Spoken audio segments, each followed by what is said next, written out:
What's going on, everyone? Park Life Nerds here, back again, and we are going to cover some more characters from the Marvel Universe. Today, we're going to cover a version of one of my favourite characters, Thor. This one coming from the multiverse, best known as Thor, God of Fists. Let's begin. Okay, so for this version of Thor, we're going to Universe 56337 and looking into the Avengers Forever storyline. Now, this version of Thor, life pretty much mimics the 616 counterpart. He is the son of Odin. Everything happened where basically he's trying to prove himself worthy. That is, however, the one main detail is he is still unworthy. No matter how many times he tried, he was unable to lift the hammer. No matter what he did, he was still unworthy. And this is where everything basically starts to change, and eventually, as this storyline goes, the multiversal Masters of Evil turn up to his version of Asgard, and they brutally slaughter all of them, basically except for Thor, so Thor is left as the last Asgardian. Now, as this is going on, Thor himself felt absolutely helpless. He was unable to lift Mjolnir when the time needed it, and yeah, he was left to watch basically his own people die. And then the Masters of Evil basically doubled down on this when they head to Earth. And basically slaughter everyone on Midgard, which was Thor's home away from home. So not only that, he'd watched both his beloveds basically destroyed by these multiversal Masters of Evil. Now, as you can imagine, Thor is pretty much distraught. He's destroyed. He felt like he was powerless to do anything about this. And just to add salt to the injury, Mjolnir follows him around. So basically, wherever he goes, the hammer follows, waiting to see if he's worthy. But every time he picks it up, no go. He can't pick it up. It just won't budge. So it's almost as if the hammer itself is mocking this version of Thor. Now, in an attempt to escape the hammer, he ventures to the Himalayas, basically for a peace of mind. He's climbing around the hills, and unfortunately the hammer again finds him, landing close by. Basically frustrated, Thor starts punching the hammer basically until his fists bleed.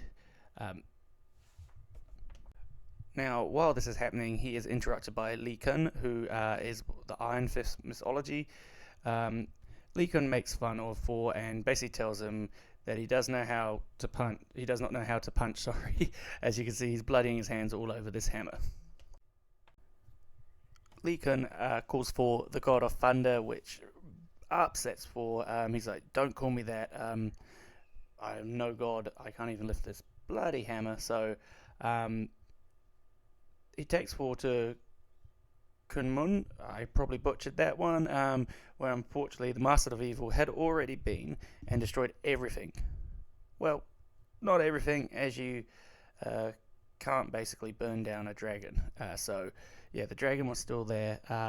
Thor was taken to the chamber down below to see if he could be worthy of becoming the next vessel for the next Iron Fist.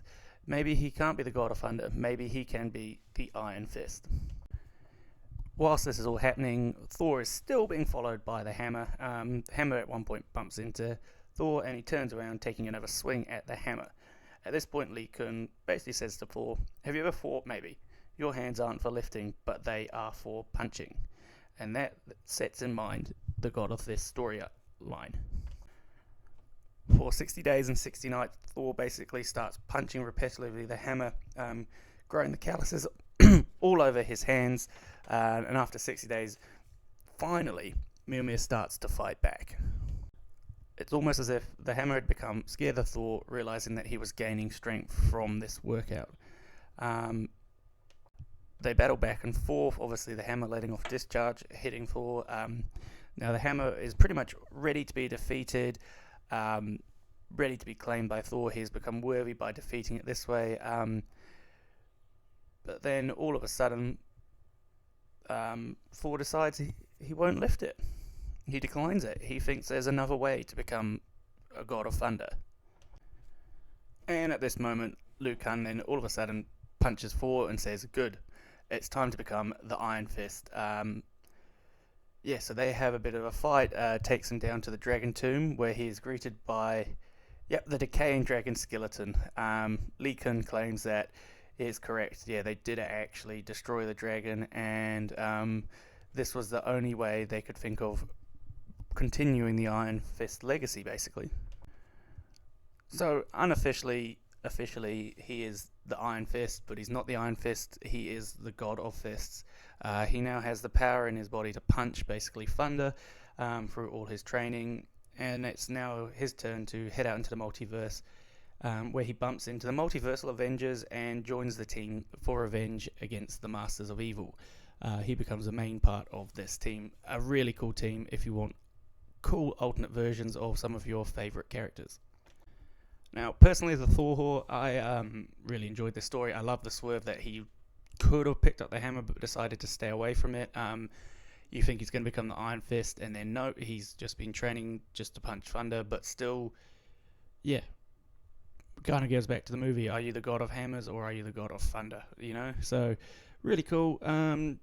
Love to keep reading this story, see how it goes. Big fan of the run with Avengers Forever. So yeah, if you like this story, go find it yourself, have a good read, see what you think, and we'll see you next video. Cheers.